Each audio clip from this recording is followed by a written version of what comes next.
So yesterday it was 88 degrees, and I found myself trying to avoid standing in the sun part of it because there's still enough sun's kind of baking you a bit. And I'm like, it's November 3rd. And happy birthday, Carla, by the way. Those of you who know my team members, Carla, reach out to her. Wish her happy birthday yesterday.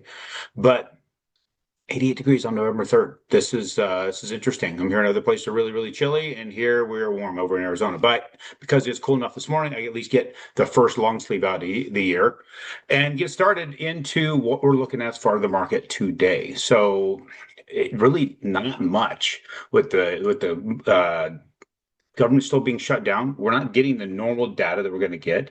We did get the S&P, because it's coming from Wall Street. The S&P U.S. Manufacturing Index showed that we're a little bit higher, so it's slightly up. We also have, let me see here, today trade balance coming out, factory orders. Um, we'll just see job openings. We'll see what ends up getting reported. Um, Hard to say. Hard to say what we're going to end up getting. Some things and what's going to be real, right? That's the other part of it. If you're getting private sector data, it's possible you're going to get better information, in my opinion. And that might be why our rates are kind of holding very steady. Let's take a look at what the market's doing right now. There is, news out there. We're the highest rates we've seen in 3 weeks. Geez, guys, it's not that crazy. Come on. So there's a lot of folks that are freaking out about where the rates are and what's happening. It's not a lot of movement.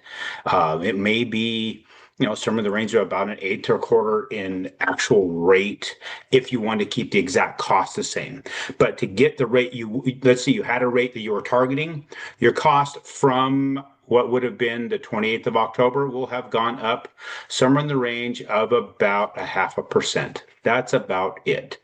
So it's $500 for every 100,000. If it's 200,000, it's $1,000, $1,500 for a $300,000 loan. That's about what we're looking at, not an extreme amount of change. What's interesting though is this line here, drawn out. I can't remember when I drew this out, and I saved that right here at 101.1. That's still holding as kind of the center line. Look at how it's hovering around that. We came down, pierced it, came back up, hit it, stayed on it, hit it, was below it. Now we're bouncing above it. So right in there. Now my exact drawing's not probably dead on. It might be 101 even, right? That might be where that is, but this is holding. So this is basically showing the equilibrium in the market. This is where we are good right now. The rates are without all the craziness within the market as far as the news that we get from federal agencies that mislabel every damn thing because most of it's political.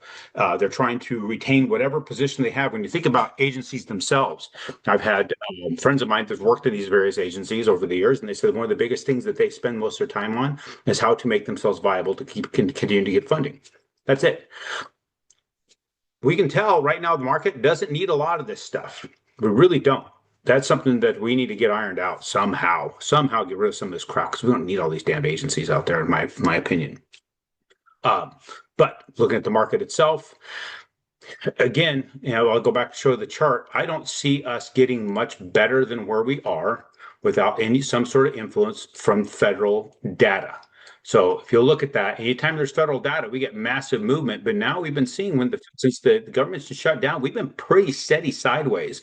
And there's our baseline. A lot of it was building up to see what the Fed was going to do. And when they did lower interest rates, we had that massive decline, but it's right back at that median. So I think we're going to continue down that path. Unless we have something that's going to come out that pushes one direction or another.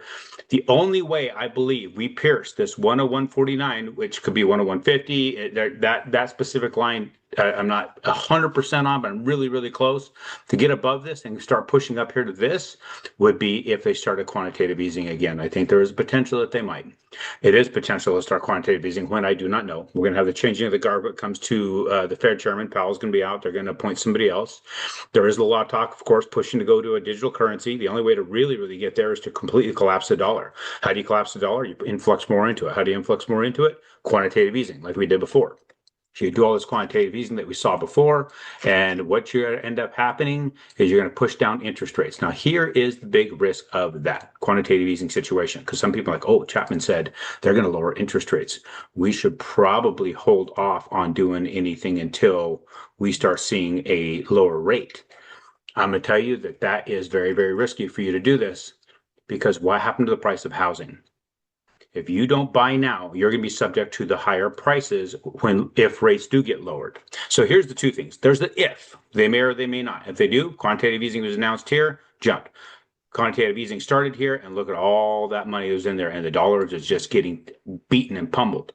Then we have quantitative tightening. They're going to stop quantitative tightening in December. If they do quantitative easing again, we go up in here. Price of housing will do what?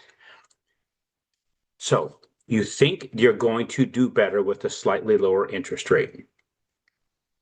Guys, you're going to end up paying for it in a higher price of the asset that you purchase. Get the deal now and let the appreciation of the asset pay for a lower rate if it really gets that low. I'm one that doesn't believe you really need to go for a lower rate unless it's something stupid like 3 or 2 or something like that. Then you get it just so you can put, I got a 2% interest rate on my headstone. That's really it.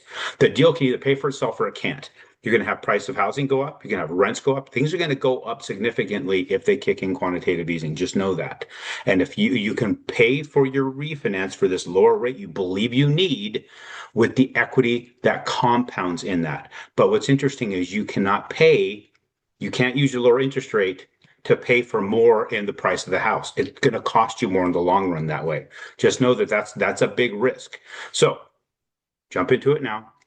Start looking now. Get your baseline set now. Let's get you set up as far as the qualification is concerned, your entity structure, whether or not you're going to go into infinite banking, all these things in advance, and then start looking for the properties and the right ones to start your business. Because if you're not starting it correctly, you're just going to kill yourself anyway. It's just going to destroy it. Don't buy the wrong thing. And I'm going to help you invest in the correct things, build the right business.